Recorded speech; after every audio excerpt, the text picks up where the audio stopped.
All right, let's talk about the police. The police, man. Let's talk about them. I don't know if that's a good idea. They'll probably come get me. Anyways, police and maybe filters. Police and filters. I think that's a good place to roll. So, just because I like talking about whatever random shit I can talk about. Cops. We had another murder the other day of a young man who apparently should not have been murdered. And I get, like, you know, being a cop is it's a tough thing. It's a tough job. But I got to talk about cops from my experience.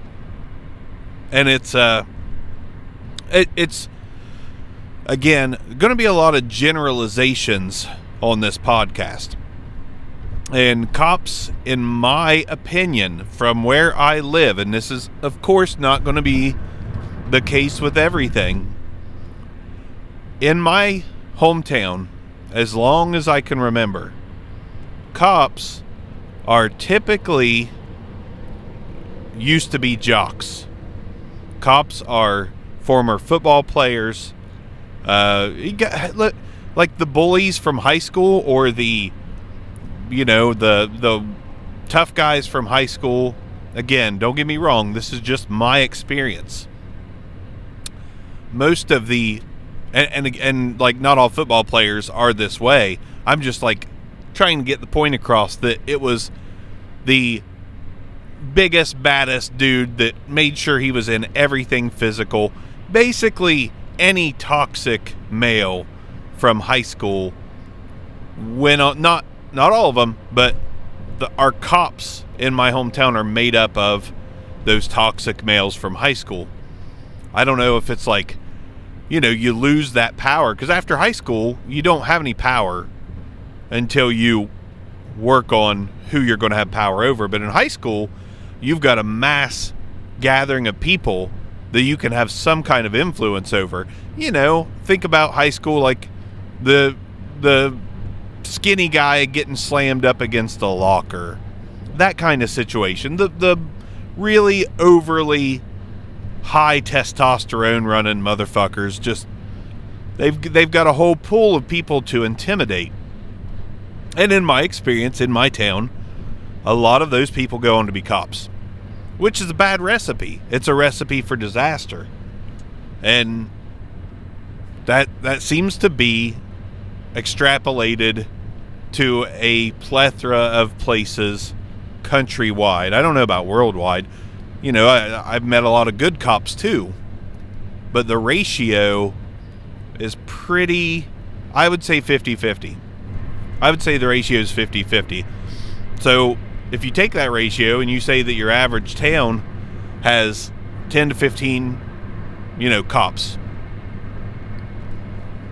if 50% of those are morally defunct, shit's going to happen, man.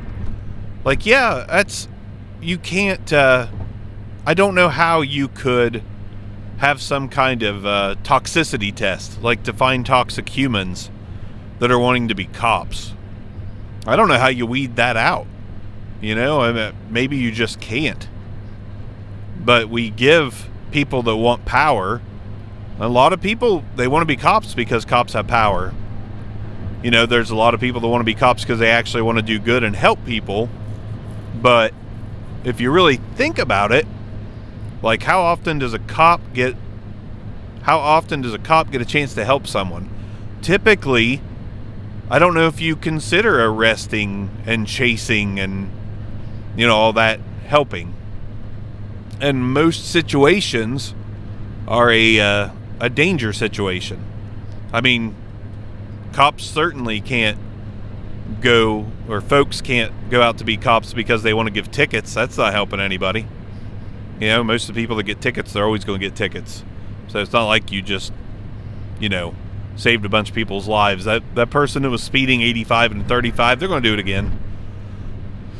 So yeah, that's one thing. Cops are, I won't lie, I generally, it's hard for me to even consider trusting a cop. It just doesn't make a whole lot of sense to me to trust a cop. I'm trying a new phone out on this for the video portion, and it's not doing great with like figuring out the light versus dark ratio. If I hold my hand up here, maybe it changes. I don't know. But yeah, that's really all I have to say about cops. I was thinking I had a lot more to say, but I will say I used to rent a home from a local cop in my hometown. Great guy. I don't know if he was always a great guy, but he was just a great guy, good head on his shoulders, thinked rationally. Awesome. And then I've ran into a bunch more that just are dying to put someone's hands behind their back and put their knee in their back. Just dying to, because that's what they love. They love the power. Love the power. It's going to be a quick transition, because I don't have much else to say about cops. I just think the problem with police officers is one of two things. One is fear. I think a lot of people get shot over fear. You see somebody pull a stick of gum out of their pocket, not to be confused with a stick of gun, but a stick of gum, and some cops just get scared. And then some cops just want to rule. They want to be over people. They want that power and authority. And some just get scared for their own life, that's a tough one too. Like, if you've got a cop out there that's scared, you may have never known that they were scared before, because they may have never shown any inkling that they would be afraid if they were put in a situation where they could get injured. I mean, you go through training and stuff. I don't know exactly what training is at the police academy. I just want to make noises like the police academy guy from the movies. I don't know exactly what the training is, but I'm sure very little training programs across the country have put you in a situation where it's a real life threat. Maybe you just don't tell the policeman they're in a real life threat. I don't know how that would work. I don't know how any of that works. I've never done it, so I can't pretend to speak on it and be taken with a grain of salt. I'm just speculating, analyzing. But like the most confident cop in the world, the first time he runs into trouble, it could be bad, because you never know what you're going to do in a certain situation until fear kicks in. And we all know that predominantly white officers in predominantly white areas, there's a high chance they're going to be afraid of what they don't know. So it's not an excuse, but this kind of piggybacks off an episode I talked about when you're afraid of what you don't know. I don't know if I did that on this. Fucking ignore me, I guess. I don't know. Rambling. That's what this is all about, is rambling. Rambling. Don't use those filters. Don't use filters, people. I mean, I hate to come on here and just... nobody's going to listen to me anyways. This is like therapeutic. It's therapy for me. But don't use fucking filters. Don't go on Facebook and like take the outline of your face away. If filters were, accurate and real, and you could look like a filter after you used it, by God, you wouldn't see my round fucking face on this. You would see me filter the hard line off, and I would just look like that fucking sun from the Teletubbies, that baby sun that doesn't have any facial definition. It's just glowing in all directions. That's what filters are. You look like the fucking Teletubby sun. That's what you look like when you use a filter. It just completely fades your whole face out. Yeah, it fades those wrinkles out too, but it fades your whole face out to look like the fucking sun. I'd rather look like the purple Teletubby, to be honest. That's... fucking quit using filters. When you use filters, what you really do is you shock people. Like, you use a filter, and then when somebody sees you out in public, they're like, God damn! What the fuck happened to you? Did you seriously go on a 7-week binge of meth after the last time I saw your picture? What's a Rivian? What is that vehicle? That's beautiful. Rivian? R-I-V-I-A-N? Rivian? I'm gonna have to look that up. That's sexy. God damn! Might be a Jeep. Jeep Rivian, maybe? There's a truck carrying a bunch of them. I wish the camera angle was the other way so you could see them, but... yeah, filters. Fucking quit that shit, man. Like, people are gonna see you and be shocked that you don't look like you do in the Facebook. Not that they're not obvious. They're obvious as fuck. It's obvious when you use a filter. But I'd rather take my pictures on Facebook, like go ahead and put a piece of like paper that's been colored black over a few of your teeth. Make sure you scrunch your face up in just that right position where all your smile lines and frown lines and all that shit show. Do that. And then when somebody sees you out in public and you don't look half bad, they're going to be like, God damn, fuck, dude's been doing something. It looks way better than he does in his Facebook. Yeah, look at that. I'd hit that shit. But use a filter, setting people up for disappointment. And how do we, hands off the wheel. And how do we, I can't speak from experience, but how do we meet people these days? It's fucking online. Not fucking online. I think it'd be hard to fuck online, for real. Maybe not. Maybe I'm behind the times. But fucking online is where you meet people, and that's where you see people. And if you are filtered all to hell, somebody's going to show up for your first date, and you may never know they were there, because they may see you get out of the car and like, fuck that. Fuck that. I've seen Jason without his mask. I don't want to fuck him. No, thank you. So, don't do that. Don't make yourself look, don't over promise and under deliver. If anything, under promise and over deliver. The point, the theme, today's sermon, under promise, over deliver. Somebody asks you when you're talking online, like, how good are you in bed? Say, not very good. I'm not very good. I'm all right. I might get you off on the 10th time we do this thing. Maybe once.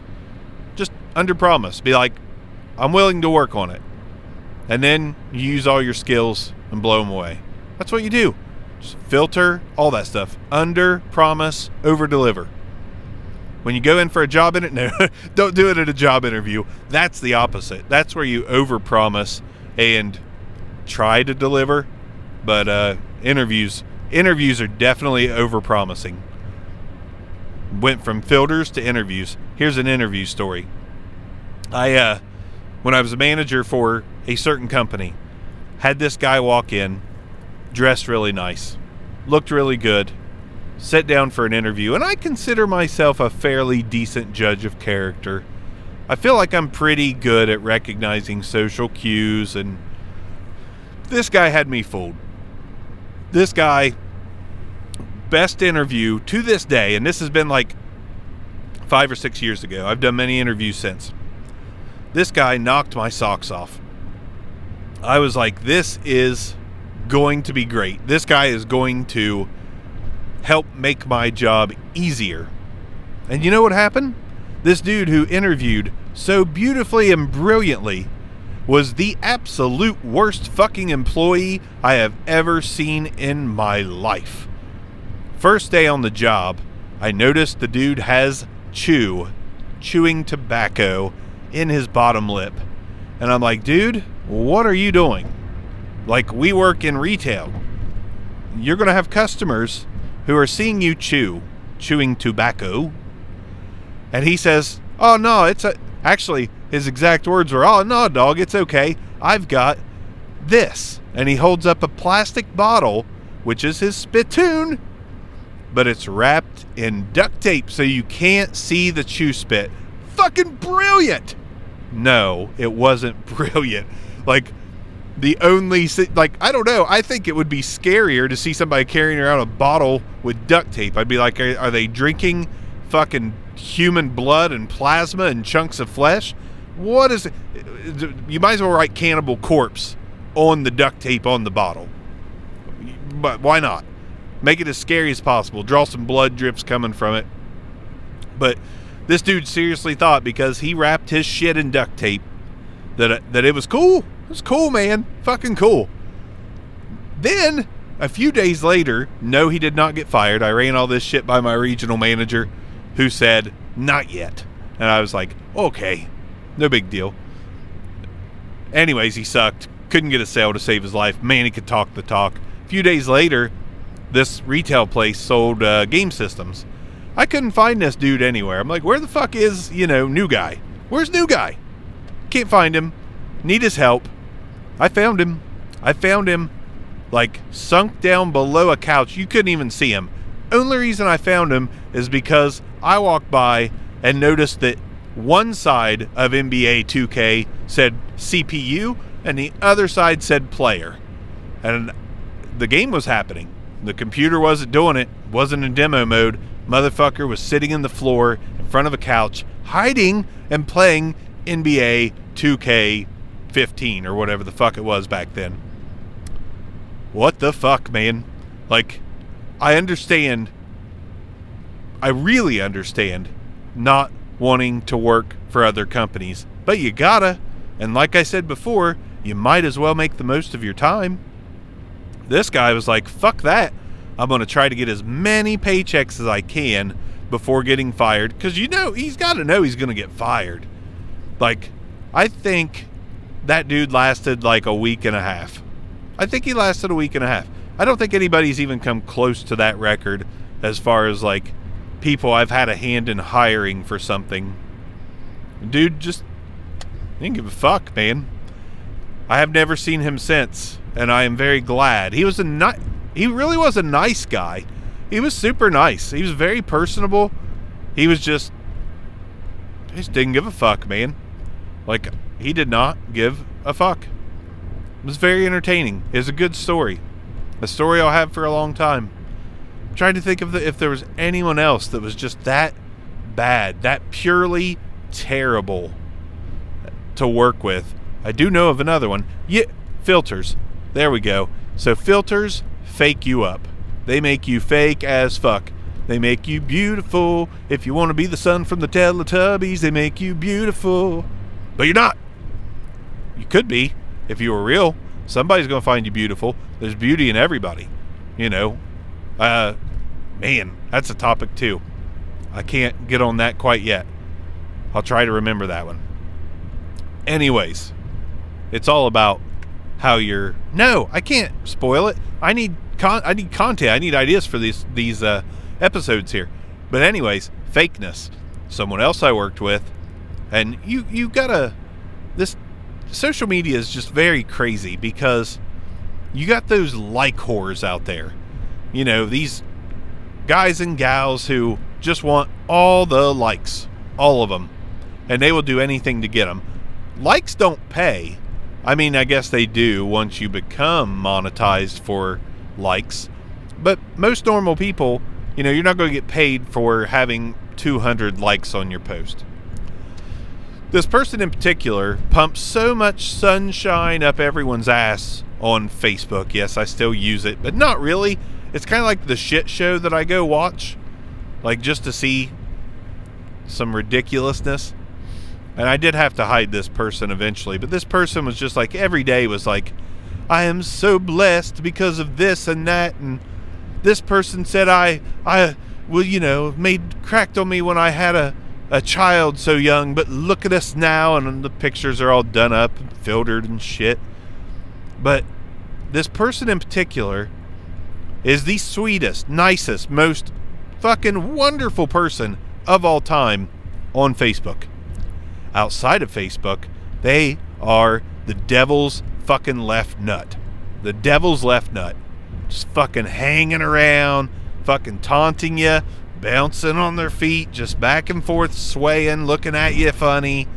Hair growing out all over the place, looking fucking crypt keeperish.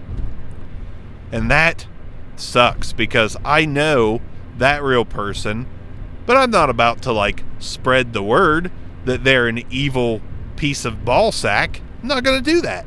But man, it is entertaining to watch people feed into that person.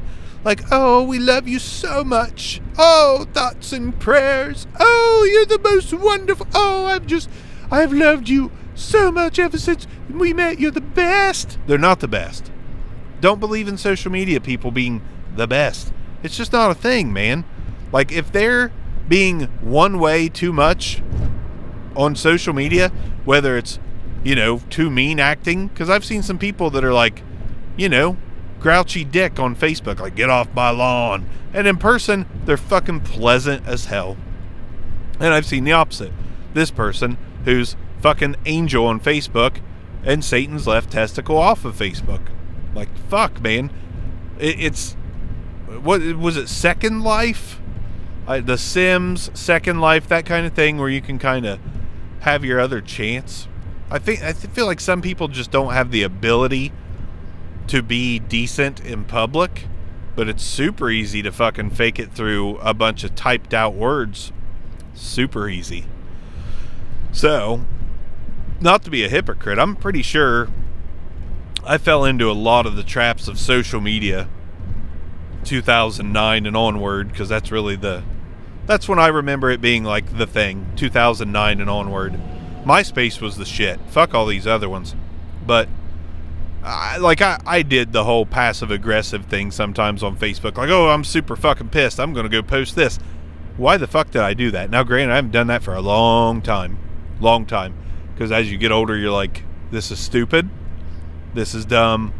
You start to see and realize it's a growing thing. It's growing up. That's why when I see someone in their 30s, 40s, 50s, 60s fucking being fake or acting a fool on Facebook, you officially know there is no hope. There is no hope for that person. They are locked into their two lives, Facebook life and real life. Nothing you can do to help them. I'm not saying you shouldn't try, but there's probably not a damn thing you can do to help them. And that is sad. Because I want to like everyone. I really do. But the fact of the matter is, it's just not possible. It's not possible. That's why we do the whole friend thing. Like, we talk about our friends, all these friends. You know how many friends I have? Like 2. Like, and I'm not talking about close friends. I mean like friends. It might be more like 5. But friend is a strong fucking word. It is a strong word. When you say the word friend, think about that person and be like, would they drop everything they're doing to come bring me a gallon of gas so I can get home? Would they drop everything they're doing to watch my kid because I have an emergency? Would they drop everything they're doing just to come help me with a project, help me lift something that I can't lift by myself, and maybe it's time sensitive and I have to do it? Maybe I have to be moved out of my house at a certain time, one piece of furniture, and I'm looking for someone to help me get it out. Will that friend drop what they're doing and come help you out? If the answer is no, it's not a friend.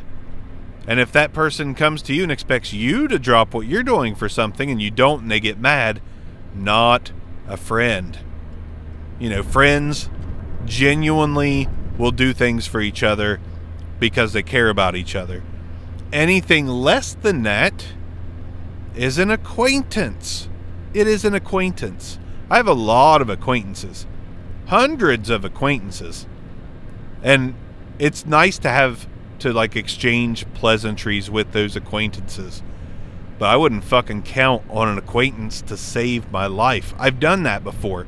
That's how you figure out the friend acquaintance balance. You put them in their categories. And the friend one is real easy to keep track of because you will not find that many people who will genuinely care to help you when you need help.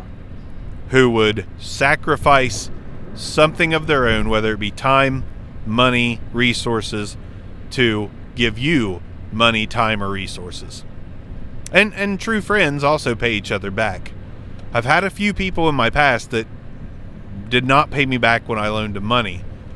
And that's basically like you bought out the friendship. Like, I would like to buy out our friendship agreement, please. I'm never going to give you this $20 again. And I personally don't care about $20. If a friend of mine said, hey, can I have $20? I will probably never pay you back. But can I have $20? I would give it to him. Because the upfront honesty of, I will probably never have this to give back to you, I'm fine with that. I am so fine with that. But when somebody's like, can I borrow $20? Dude, I swear I'll pay you back. I promise I'll pay you back. That is a commitment that I am going to write a receipt for and put in my back pocket. Just to weed out the friends or not friends. May sound like a dick move, but why would you want to go your whole life being taken advantage of? Helping someone else who will never help you. Why do you want to surround yourself with that? I don't. Now, I will say, one friend that I did help out in that way, and they did not pay me back for a very long time. We're talking like years, 2-3 years. One day I ran into them. They paid me back, apologized, explained, what they were going through at the time. Good to go. Good to go. Everybody makes mistakes. Everybody has to grow and learn, and it takes a lot to do that, to say, hey, I was wrong. How many people do you know would say, hey, I was wrong? God, there's not enough. There is not enough.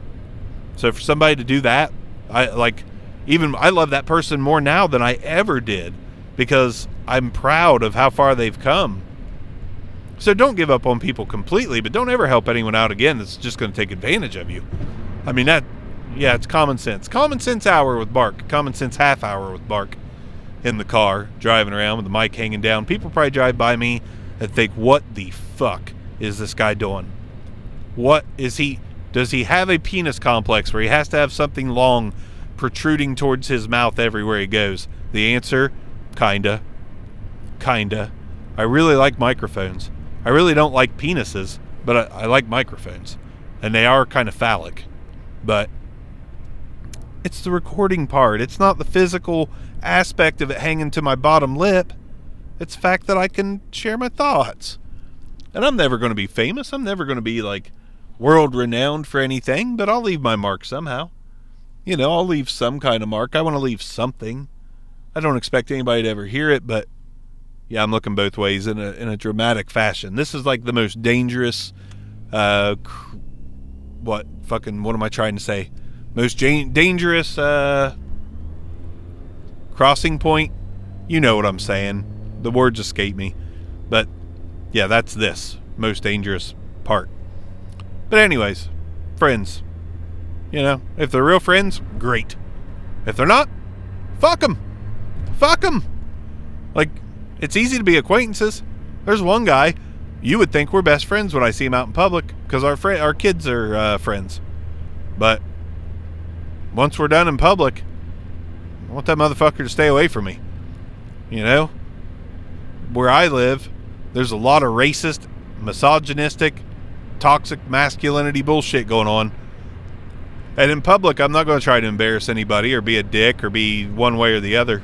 I'll talk to anybody if they're nice. You want to be nice to my face, I'll be nice to your face back. It's not a problem. But try to get a hold of me afterwards, you probably won't get a reply. I'll probably leave that one unread. You got to get the point somehow. And that's, to me, that's the way. It's not cool to just be a dick in public. Be decent. And sorry, I had to check that one. I don't normally play with my phone while I'm driving. I'm on a straight stretch. It's going to be fine. That's another thing too. Everybody texts and drives. I wasn't going to text. I was just checking the notification, I swear. But yeah, don't waste your time. This goes back to episode 1. Don't waste your time with fucking people who are wasting yours. Just simple kind of thing there, I think you guys have heard me ramble enough again. This one went by fast. Sometimes I can ramble and ramble. Jehovah's Witness Church on the left. I will always be confused about that too. Just real quick as I exit the video. I don't understand that. I don't understand how somebody comes into a religion that is very obscure and comes out of it thinking, yeah, that's believable. Like Scientology. Yeah, that's believable. That makes perfect fucking sense. Yeah. Xenu. Yes, Xenu. Yeah. So, got me hooked. I'm convinced. Let's all hook ourselves up to machines and see what our midichlorian count is. Totally believable.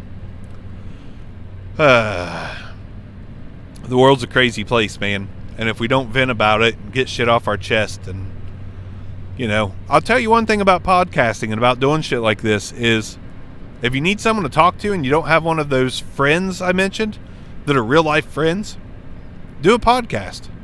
It will make you feel better. You'll really feel like you got a lot off your chest, and it's kind of gold. Like I used to be in a speech class in college, and I would shake. I was scared to Scared to death. I was scared to death to talk in front of people. Mouth gets dry, voice starts squeaking. Scared to death. After doing podcasting, I'm not afraid to talk in front of any size crowd. It's like a training program. So if you got some shit you need to get off your mind, record it. You know, you writing it down, you've all heard that, write it down, but you could also record it. And if there's any entertaining quality to it, unlike me and my stuff, post it. You know, I shouldn't post mine. There's not much entertainment to be had here, but record it or write it down and put it somewhere. Some of the coolest connections I've made are from people that have gotten a chance to know me through stuff like this. Hands off the wheel. Jesus, take the wheel. Drive me to my home. But some of the coolest people I've met through this because they know that we have things in common. So there you go. This is how you find your circle. Find your little cult that you drink Kool-Aid with. It's a good way to do it. Go out there and make a podcast. It really is beneficial to your mental health. Peace out.